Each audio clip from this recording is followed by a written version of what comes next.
বাংলা ব্যাচে পড়তে যেতাম, সেখানে গিয়ে দেখেছিলাম, তারপর দেখে ভালো লেগেছিল। ফেসবুকের থ্রু কথা হতো, হ্যাঁ তখন হোয়াটসঅ্যাপ ছিল না, তো ফেসবুকের থ্রু কথা। গোটা পৃথিবীতে খুঁজো আমার মতো কে তোমার এত ভালোবাসে, এই মনের ঘরে এসো, এই বুকের বাপাশেতে তোমার নামই জপে।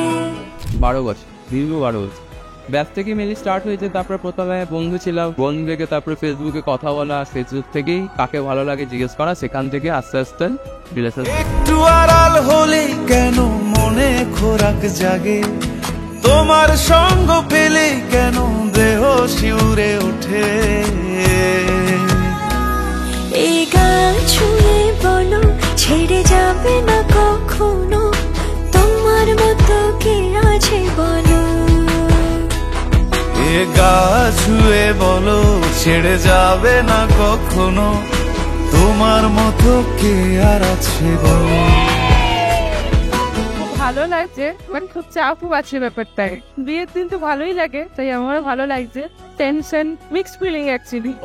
দীর্ঘ 12 বছর পরে বলছি তো একটা দুটো ঘটনা না, অনেক ঘটনা আছে যেগুলো মানে কি বলবো, নিজেকে আমাকে ইমোশনাল করে দিচ্ছে বিভিন্ন সময়। মানে আমার যখন আমি যখন চাকরি পাইনি তখন আমার পাশে থেকে ছিল, পরে আমার জীবন সঙ্গেই আছে, প্রথম থেকে শেষ পর্যন্ত পাশে আছে। পাল ছাড়া নামের বুকে ঢেউে ঢেউে খেলা করে, আকাশটাও দেখে মোদের খুশি।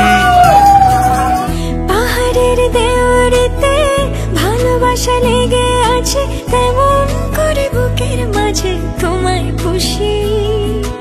আলিঙ্গনে ভালোবাসার মোহ জেগে ওঠে, সেই মোহতে ডুবলে পরে পাই না তীরি খুঁজে। সবচেয়ে বড় হচ্ছে ওকে পাশে এরকম একটা সঙ্গী পাওয়া সত্যি সবার দরকার। ছেড়ে যাবে না কখনো, তোমার মতো কে আছে বলো। এই গান ছুঁয়ে বলো ছেড়ে যাবে না কখনো, তোমার মতো কে আছে বলো। এ গা ছুঁয়ে বলো ছেড়ে যাবে না কখনো, তোমার মতো কে আর আছে বলো।